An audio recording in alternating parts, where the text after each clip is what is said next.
Слишком много пройденных сложных игр. Раз за разом.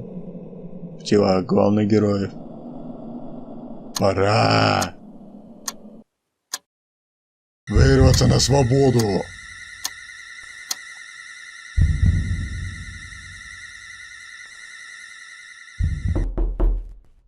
Хой, союзники, а также случайные зрители. На связи вот свой геймер, он же Шалябаста, Кироита. Неважно. Как думаете, существуют ли бешеные фанаты определенных игр, которые играют в них 10, а то и более лет? Да, и это существо прямо перед вами. Вы, скорее всего, задаетесь вопросом: «Эй, почему твоя любимая игра не Battletoads and Double Dragon, ведь ты оттуда и выпал?» Ну, тут есть несколько причин. Когда ты существуешь в этой вселенной с самого ее основания, она как бы успевает тебе уже надоесть, но это не основная ее проблема. Вы серьезно думаете, что мне так весело раз за разом убить глупых Пепе? Безумие. Хотя, может, они это и заслужили.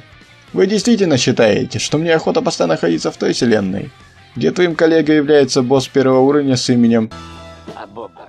А также чувак, который использует звук прыжка из Флинстоунов?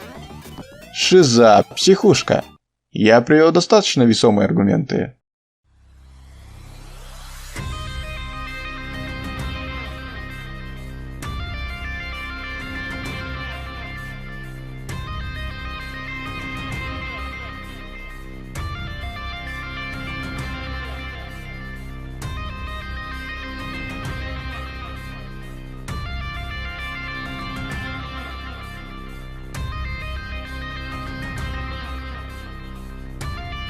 Правда?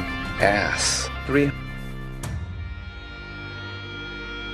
Я настоящий фанат серии игр Golden Axe, в основном третьей части, что играю в нее уже не один десяток лет.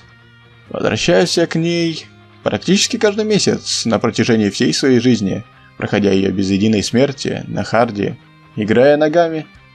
Ладно, это уже перебор. Кстати, о ногах. Хотите нюхнуть ноги старого доброго деда? Тогда Golden Axe вам идеально подходит.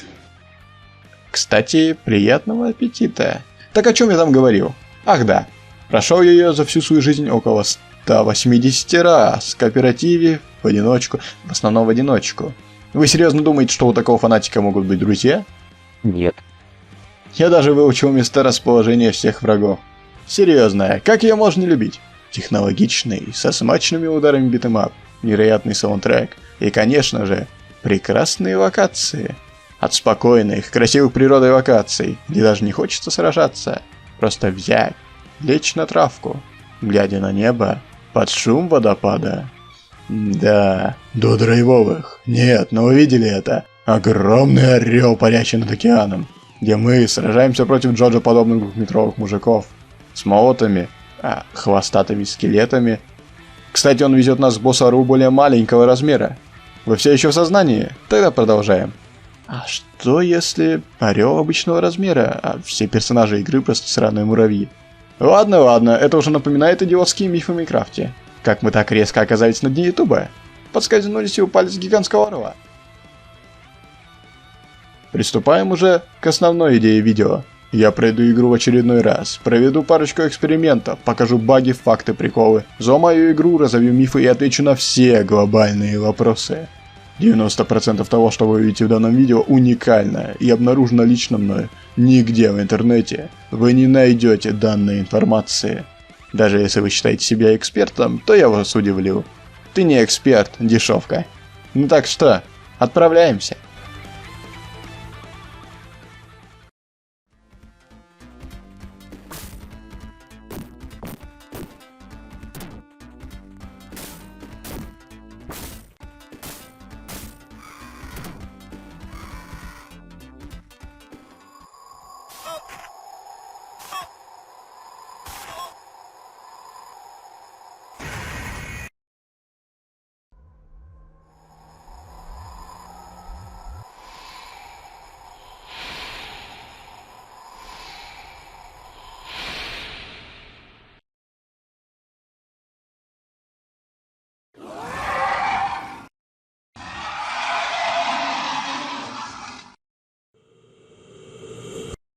Как же прекрасен Golden Axe, наконец-таки. На 181-е прохождение я выбрался из тела главного героя и могу исследовать ее.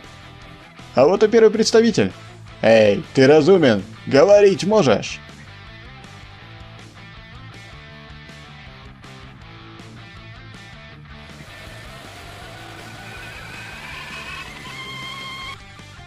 Идиот, тебя действительно ничего не смущает. Что?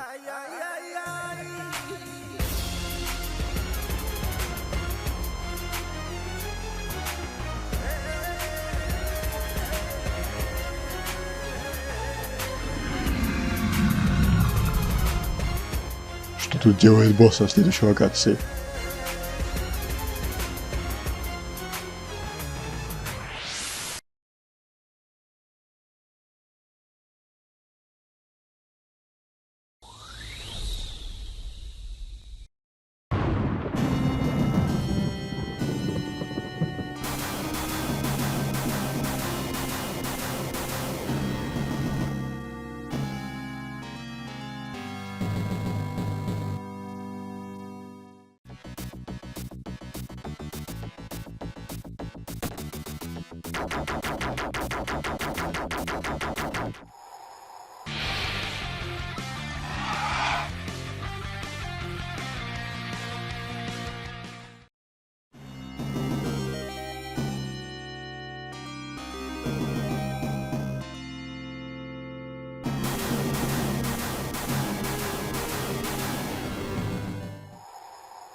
Ну теперь поговорим. Сдохни!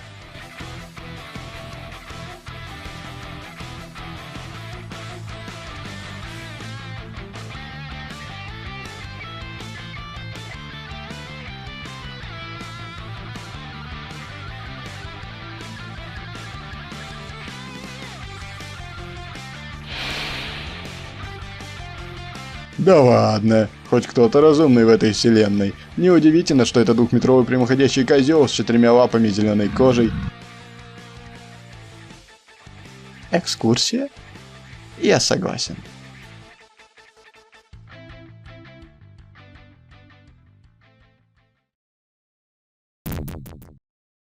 В третьей части Golden Axe больше всего играбельных персонажей. В режиме истории их 4, за Джилиуса в отставке поиграть нельзя. Хотя он был играбелен в прошлых частях. Но зато можно поиграть за Орла, одного из боссов. Но опять же, дают эту возможность, только разве что в режиме поединка. Итак, у нас 4 полноценно новых играбельных персонажа. Стоп, вы же возразите? Эй, эта женщина и этот мужик были в прошлых частях. Но нет. Они просто похожи на героев из прошлой части. Как внешности, так и магии, имена у них разные, так что все 4 персонажа новые. Кейн Грандер владеет магией воды, средний по силе и скорости персонаж, так что является самым слабым из всех. Прод Крагер владеет магией земли, медленный по скорости, но наносит тяжкие увечья соперникам. Если умеете им играть, то он находится на 3-м месте. Сара Барн владеет магией огня, быстрая по скорости, средняя атака. Но при этом она второй персонаж по силе в игре. Сильная и независимая женщина.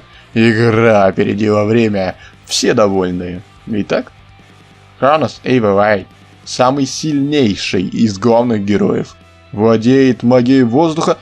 Так, я отказываюсь это комментировать. Игра вышла раньше Аватара, но это все еще больше похоже на шутку. Хорошо. Владеет магией воздуха, тумана, молний, да сколько можно. Ты что, был рожден в грозовую ночь? И вообще, он больше всех похож на злодея. Вы так не думаете? Да и прозвище его... неважно. Он имеет самую низкую атаку. Но вы, конечно же, спросите меня, а почему самые сильные персонажи имеют среднюю, а то и низкую атаку? Хотя есть этот беглец каменоломен, и это, кстати, не шутка. Тут все не так просто. Сильнейшие атаки от обычных комбо-ударов, безусловно, у каменщика. Но мы-то говорим про фишки. Просто дождитесь, пока я доберусь до фактов. С главными героями покончено. Теперь враги. Тут очевидная параллель с другим популярным битэмапом Streets of Rage, а наш Bare Knuckle. Они словно как две сестрички, имеют разногласия, но при этом общего с МП. Враги уникальны, начиная от урона и количества здоровья, заканчивая мувсетами. Пойдем по нарастающей. Самый слабый и тупой враг в игре – толстяк с дубинкой. Наносит минимальный урон пузом, максимальный огнем. Единственный персонаж в игре, который имеет улучшение в процессе игры. Обычно, чем темнее персонаж, тем у него больше здоровья. Но осуждаю. Темнокожие толстяки умеют пускать огонь. Прямо как его собрат Streets of Rage. Огонь. Максимальный урон для данного аборигена. Второй враг по силе – копейщик. В одиночку не представляет никакой опасности, но если вас окружат хотя бы двое, то нанесенный урон комбинации будет довольно-таки увесистой. Если, конечно же, один из этих идиотов внезапно не подпрыгнет и не заруинит комбо второму. Третий по силе враг, женщина с булавой, Моргенштерном, неважно. Умеет хватать как игрок, может бить издалека, удлиняя ее.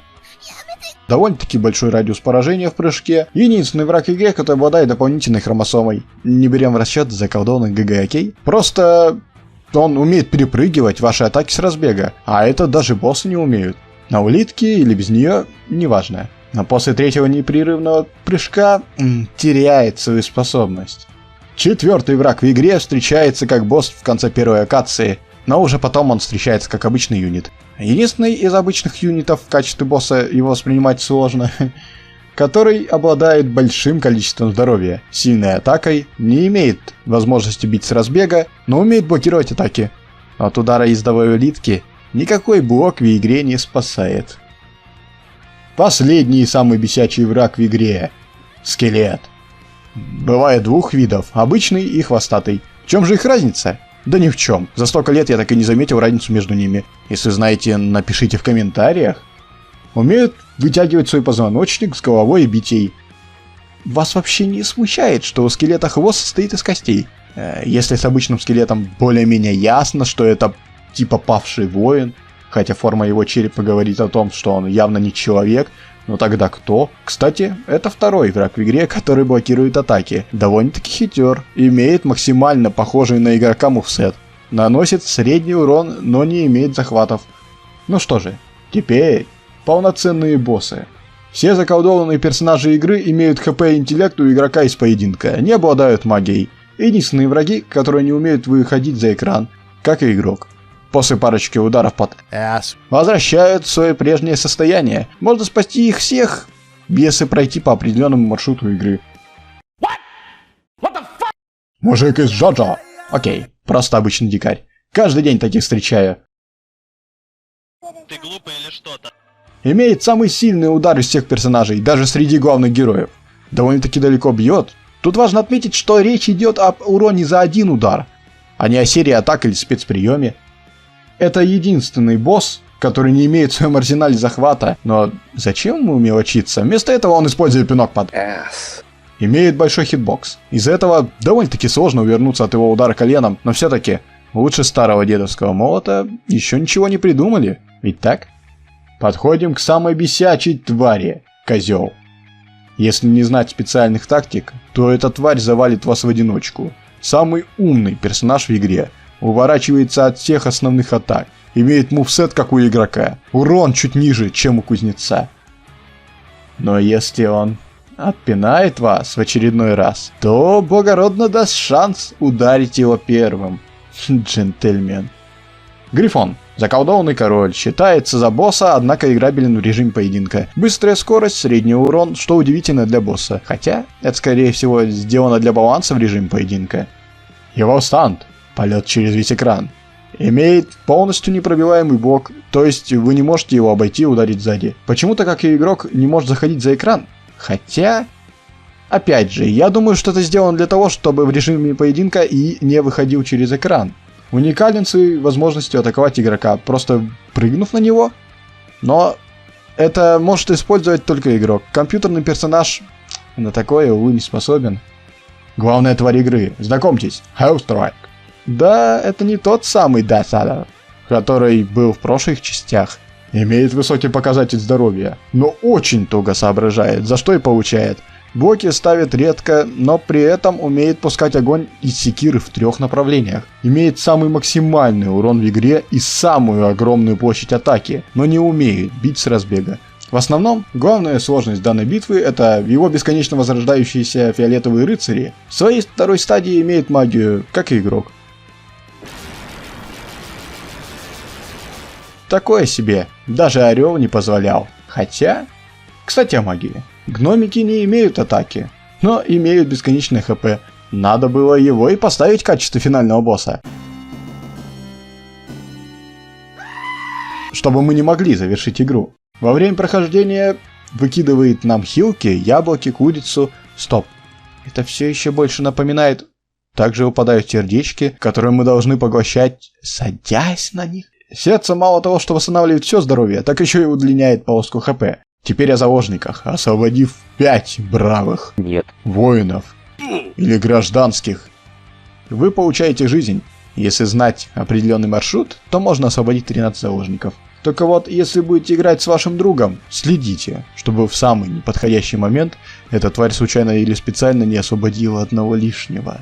Последний в кавычках персонаж, о котором я еще сегодня не говорил, ездовая улитка. Ок, пусть будет так. Пробивает любой блок, поэтому старайтесь сохранить ее до босса. Имеет в арсенале короткий язык, длинный язык, но самое лучшее — это улитка-дракон. Встречается всего 2 раза за игру. Пускает огонь по земле, но есть в этой игре очень редкая улитка, которую можно не встретить вообще.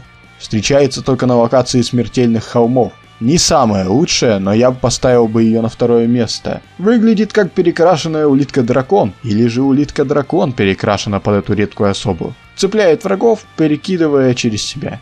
Фух, как же это было долго. Теперь переходим к фактам. Пойдем по нарастающей. От более-менее известных фактов до тех, которые вы не найдете нигде. Ведь я их обнаружил. Эта троица рядовых врагов не может использовать улитку. Это странно, я понимаю. Почему боссы не могут? Ну, типа, какая улитка вообще выдержит подобное? Хотя стоп. Огромную тушу каменщика-то она выдерживает. Да каменщик, работаю 3 дня! Без зарплаты! Вот копейщик-скелет бесит, видимо, больше. Еп. Женщина с булавой — единственный женский враг в игре. Не берем в расчет заколдованную героиню. Это странно, и подобное я осуждаю. Ущемление в прекрасной древней игре. Единственный женский враг в игре. Ладно, пропустим это. При совместном зажатии кнопок BC можно выполнить простой спецприем. От этого может идти еще один спецприем, если совместно с BC нажать кнопку вперед. Есть более сложный спецприем, он один у каждого персонажа, выполняется также по-разному. К слову, самый сильный удар в игре среди главных героев, наносящий смертельно высокий урон и дающий неуязвимость, это у самого слабого по урону бойцов, Кронос. Эта атака, как и я уже сказал ранее, мало того, что наносит самый огромный урон, так еще и бьет через всю локацию, пробивает блок и выполняется легче, чем у остальных. Достаточно просто поочередно нажать вперед, назад, вперед, BC, и с помощью этого удара можете убивать любого босса. Главное приловчиться. Второй по имбовости удар имеет Sarah Byrne. Подходите к любому врагу, даже если это главный босс с его длинной секирой или козел. Нажимаете вперед BC и спамите в сторону врага. Получаете неуязвимость в анимации, магия босса не идет в расчет, окей? И второй по силе урон в игре, который лишь на несколько очков ниже, чем у Кроноса. Но как же быть с остальными персонажами? Например, против козлов? Ну, тут уже дело скилла. За каменщика практически вплотную выполняете кульбиты по вашей крестовине. То есть круг по всей крестовине и кнопка BC. С Кейнграндером прием с выпуском огня выполняется также. Но есть вариант проще. Просто встаньте выше своего соперника и на месте нажимайте BC. Конечно, я мог бы сказать, что и у Sarah Byrne есть прием назад-вперед BC, но настолько мало урона наносит, что смысла особого нет, когда есть вперед BC. Вы постоянно используете обычные атаки в прыжке, а зря. Ведь можно нанести усиленную атаку в прыжке, выполняя этот же прием, но только разбежавшись перед атакой. Также можно атаковать ногой Sarah, но это не особо удобно, да и урона не так уж и много. Вы вообще знали, что такой удар существует? А ведь он есть и у каждого. Выполняется тогда, когда в воздухе вы нажимаете вниз и удар. Лишь 2 из 4 героев умеют выполнять двойной прыжок. И как думаете, кто же это? Действительно, это персонажи, которые и так уже слишком сильны.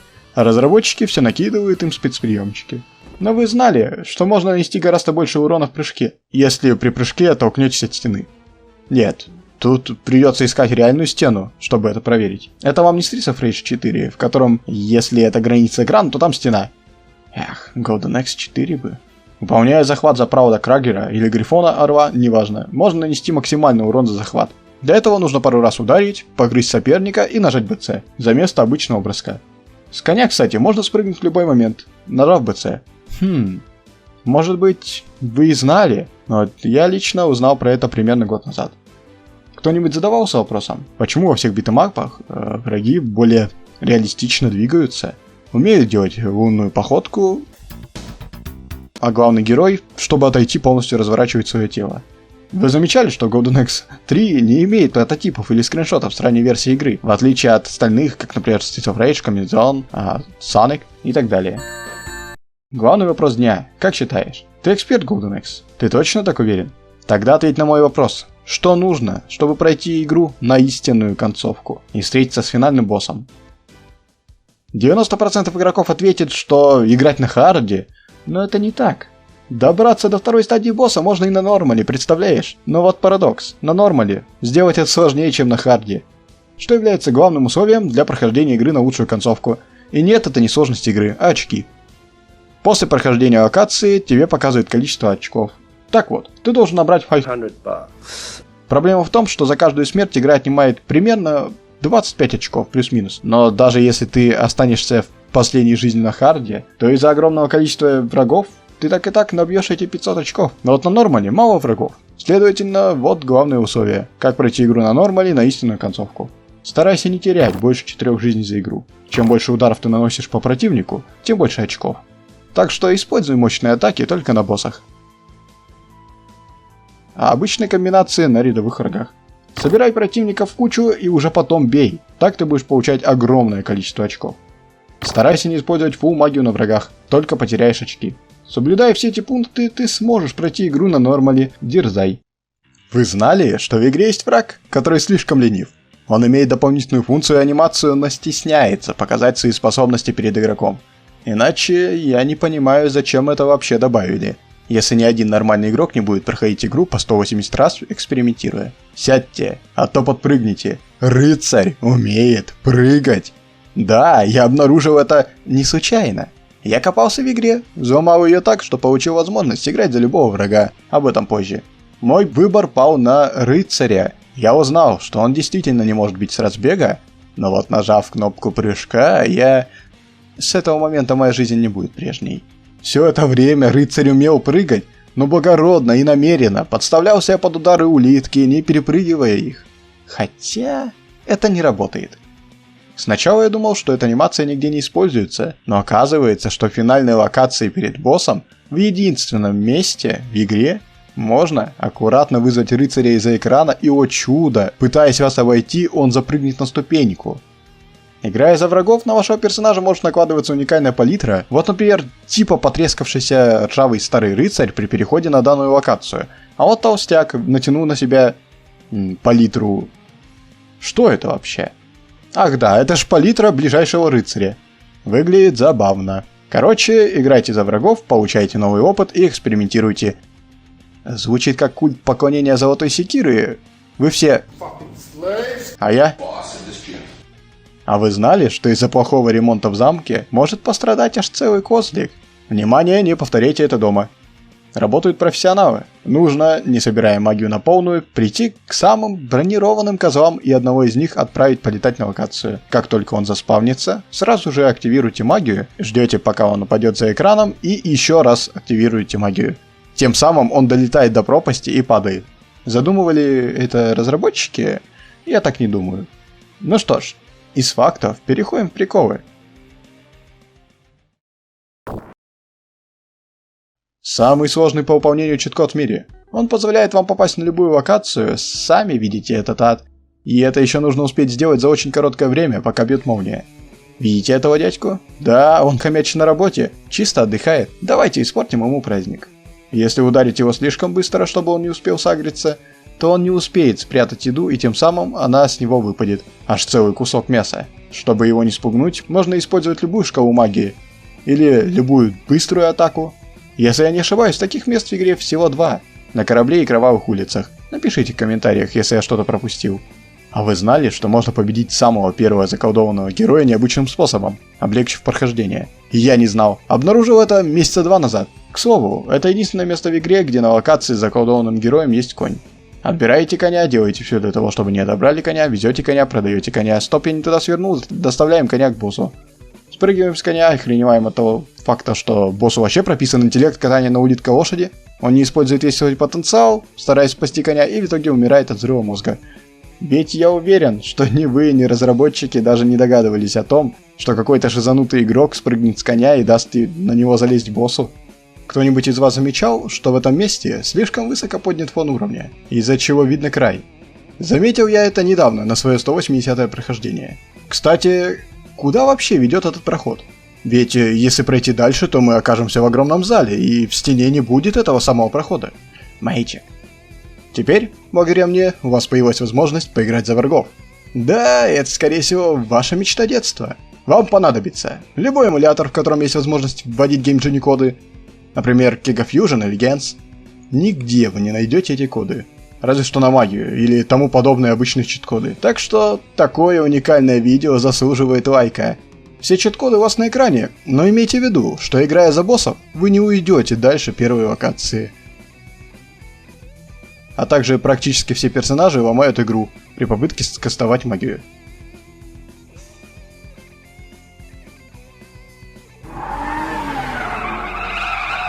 А также невероятно быстро бегают, да так, что можно выпасть за локацию и игра зависнет, так как компьютер в игре против нас сам себя ограничивает. Зря расстраивайтесь, ведь я специально в описании к видео скину ром, добавляющий магию за врагов. И при этом игра не будет зависать, проходя дальше первой локации за босса. И скорость персонажей будет как у компьютера. Ты все еще не поставил лайк? Ты действительно правильно поступаешь.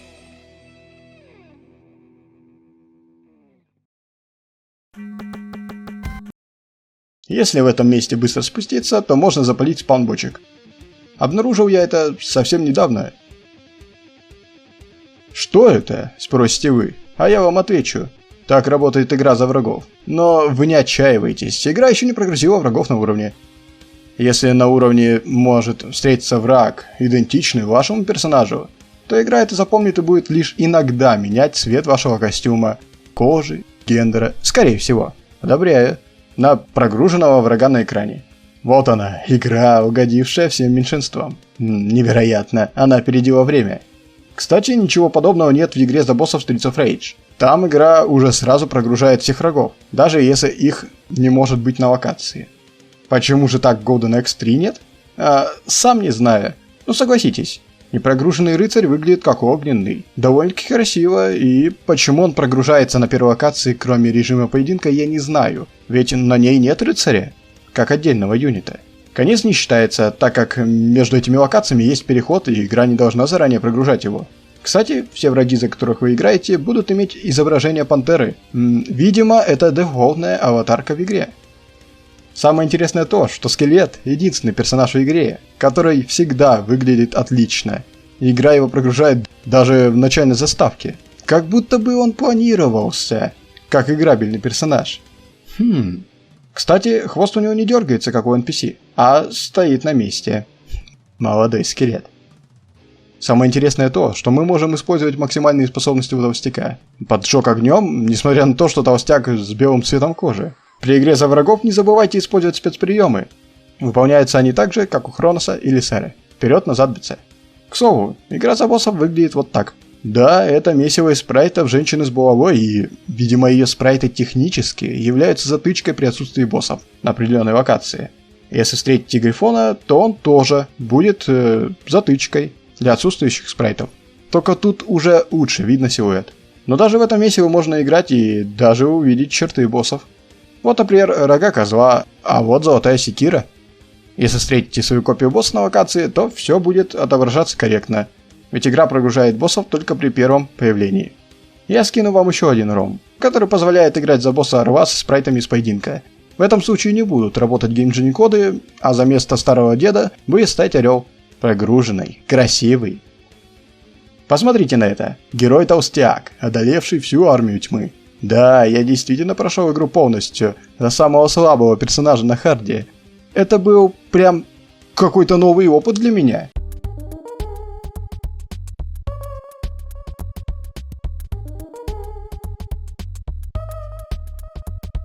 А теперь вспомните себя, в детстве, который даже за главного героя пройти не мог. Заплакали? Возраст уже не тот. Особенно понравилось играть за женщину, так как от ее атак даже мужики-козлы не уклоняются, слишком большой радиус поражения. Кстати, игра может внезапно зависнуть, играя за боссов. Рыцарь тоже идет в счет. За Грифона можете не сохраняться, по крайней мере за него я вылетов не ловил. Бывали, конечно, случаи, когда игра вообще ни разу не зависала, а иногда наоборот, 2 раза за прохождение. Так что на всякий случай, играя за боссов, иногда сохраняйтесь. Главный вопрос, как думаете, кто самый сильнейший персонаж в игре среди врагов и даже главных героев? Вы, скорее всего, сказали, что это кто-то из боссов? Ну, звучит логично, но кто? Ты-то что тут забыл? Ты всего лишь босс первой локации. Загадка от Джека Фреско. На размышление дается 5 секунд. Делайте ставки. Мэтью, господа. Барабанная дробь? Я. А если серьезно, то вы не угадали. Что? Неужели кто-то из рядовых врагов настолько могущественный, что способен перебить всех, даже боссов, не потеряв ни одну жизнь? Кто же это? Правильный ответ да, и вы, скорее всего, удивитесь, но это обычный копейщик. Этот мускулистый и отважный мужчина имеет скрытый бесконечный удар, который присутствует в игре. Только представьте, что каждый из них просто жалел вас, подаваясь. А вы праздновали ложную победу.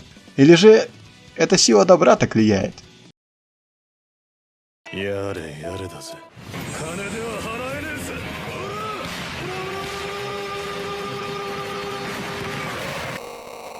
Этот спецприем выполняется на БЦ, не отпускает врага, наносит бесконечный большой урон, пробивает бок, да и еще бьет далеко. Спецприем вперед-назад БЦ делает то же самое, только более продолжительно и не бесконечно. Также имеет магию босса, которая хилит всех врагов и себя тоже. Что? Как и зачем это вообще? С помощью этой магии он может выйти за рамки игры и продлить полоску здоровья.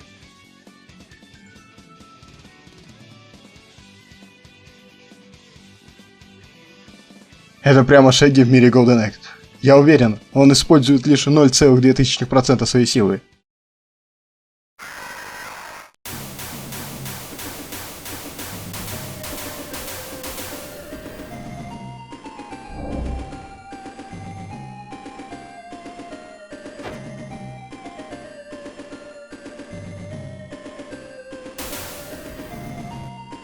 И даже не сомневайтесь в нем. Вон, он даже музыку может поменять при попытке ударить гномика.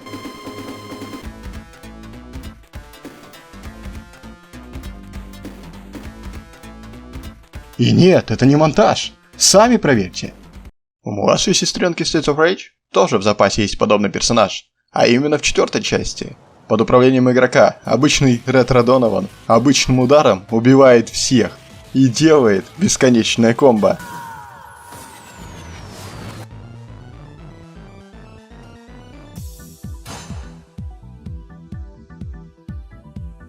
Но имеет хп, как у обычного NPC, да и из оружия у него только кулаки. Кстати, Golden Axe 3, в отличие от 4-й части Streets of Rage, все, за кого вы играете, имеют хп, как у игрока. Даже толстяк.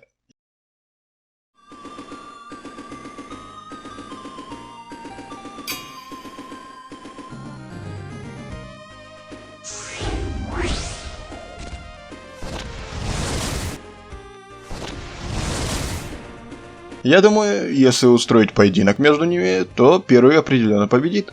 И я уверен, что это не весь его потенциал. Единственный Infinite Punch, который легко выполняется, это опять же у копейщика и еще у орла. Желательно использовать на всех персонажей, но только не на боссах, так как этот удар орла создавался под режим поединка, а огромных моделек, так же как и низких по типу как толстяк, там нет. Так что бить таким образом боссов нужно аккуратно, ловить точный тайминг. Нужно уронить противника и прыгнуть на него, не нажимая удар. рассчитав такой тайминг, чтобы во время первой секунды подъема противника вы уже приземлялись ему на голову. Этому реально научиться. Работает и не в хакнутой версии. Можете потренироваться на друге, если он у вас есть. Ведь после этого вы его точно потеряете. Кстати, проходя игру Зарва, в качестве заколдованных героев будут встречаться только мужики с колонн. Это что, такой намек от игры на Джоджо референс? Или на гачи? Я запутался. Сам не знаю, почему такое происходит именно при прохождении Зарва.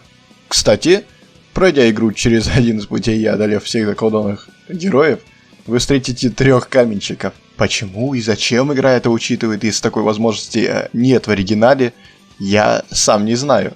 Аж спрайты начинают мигать от такого безумия. Хе, только что сейчас обнаружил кое-что забавное. Если активировать код на игру Зарва в оригинальной игре и дождаться демки, то звук магии сменится на тему из подсчета очков в конце локации. Не спрашивайте, как я до этого вообще докопался.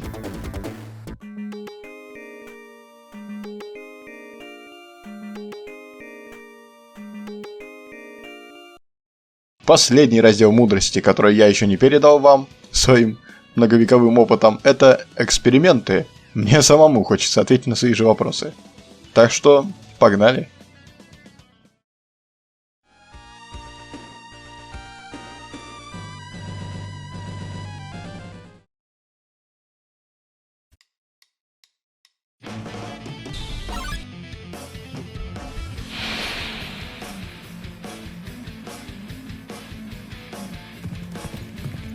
Эй, я сюда не на чайную церемонию пришел. Я не герой, и благородство играть не буду. Или ты прямо сейчас принимаешь мои условия и отдаешь мне золотую секиру, или умираешь.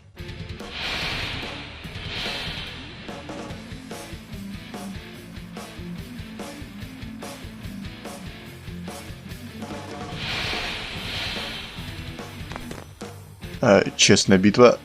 А что вы еще хотели увидеть?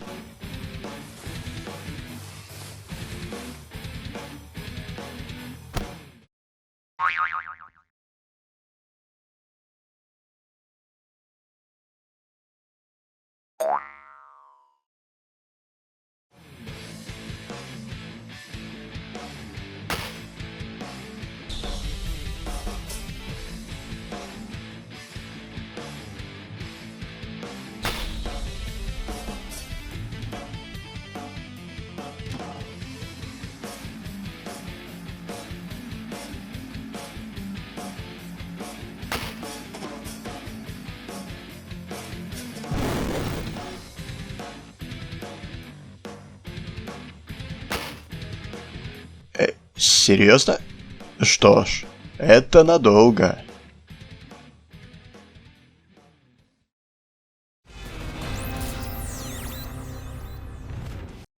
Экспериментов будет 4, так как первыми 2 вопросами я сдавался уже давно, а последние 2 придумал во время написания сценария. Я гений, знаю. Ты знал, что в игре есть дополнительная сложность? Это так, когда ставишь на хард и при этом играешь со своим воображаемым другом, чертов ты атаку. Появляются новые враги и все такое. И вот в чем заключается первый эксперимент. Можно ли пройти игру со сложностью на 2, убив второго игрока в самом начале?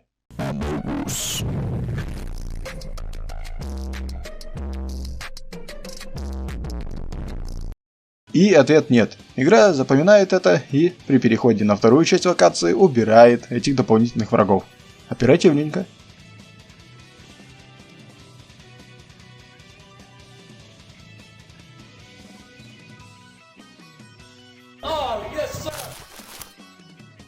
Эй, там один психопат замочил своего напарника, срочно отзывайте войска. Вас понял. Раз в игре можно играть за врагов, то возможно ли это сделать в режиме поединка, но чтобы твой соперник был одним из героев? Ведь по непонятной мне причине есть также геймджини-коды на главных героев.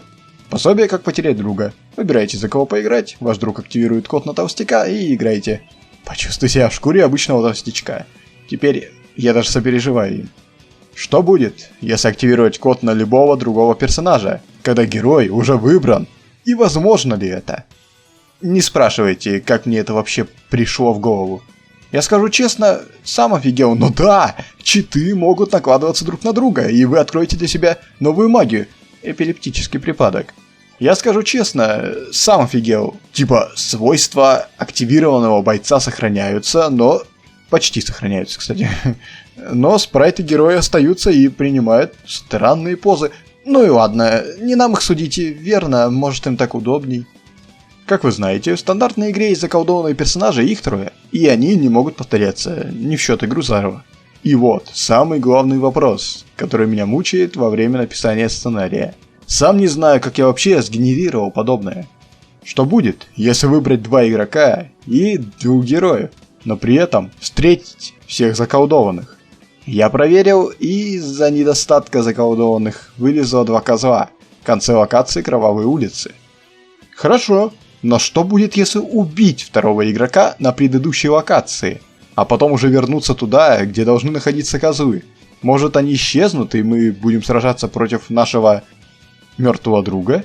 Воу, а вот это уже интересно. Вместо козлов появился последний заколдованный герой. Но кто же тогда будет на предфинальной локации? Ха, ничего себе. Слушайте, если честно, я не ожидал. Ну что ж, это были интересные эксперименты. Вы все еще не поставили лайк и не подписались? А очень зря. 2 hours later.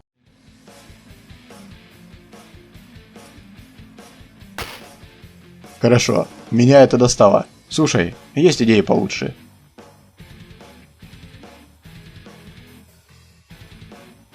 Стоять! Ты серьезно пришел послушать музыкальный баттл в стиле Friday Night Funkin'? Интересно. А ты достоин этого слушать? Хорошо. Ответишь на целую кучу вопросов, и я тебе, так уж и быть, выдам пропуск. Эй, и не вздумай управлять временем. Меня предупредили о твоих способностях.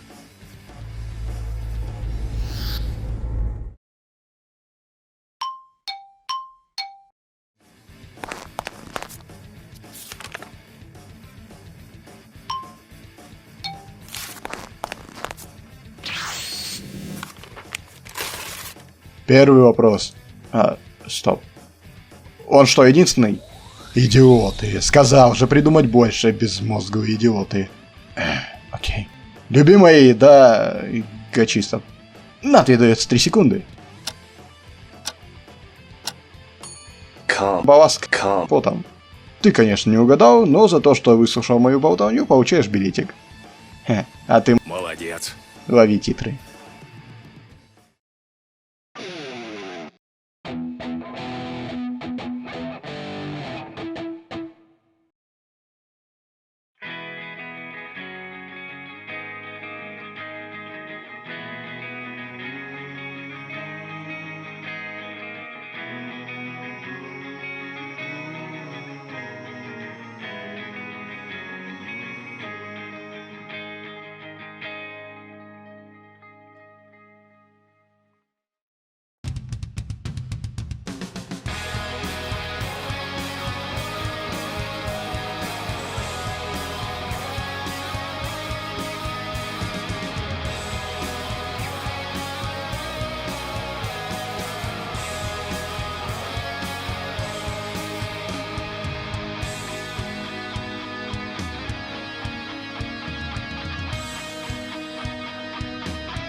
Очень злобные враги, но след на вражьих задницах оставят наши сапоги.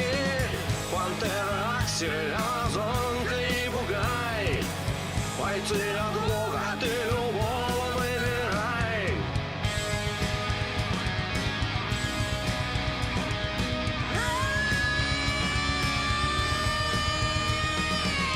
Вторая часть, она, конечно, хороша, но третья часть прекрасна, и моя душа.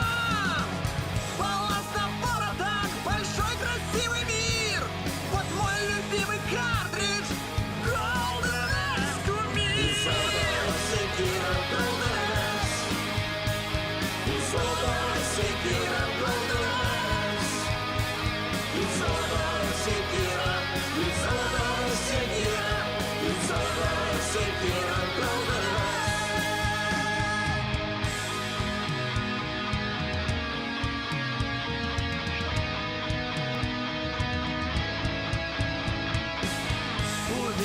горожан, убейте всех крестьян.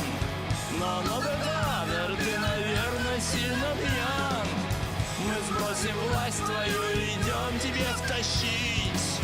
Молись, Дедадер, теперь тебе недолго жить.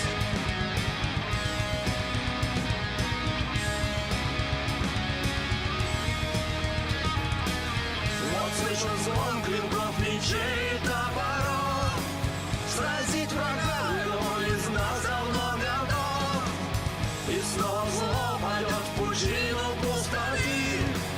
Мир благодарен, победитель ты. И золотая секира Голденэс, и золотая секира Голденэс, и золотая секира, и золотая секира, и золотая секира Голденэс.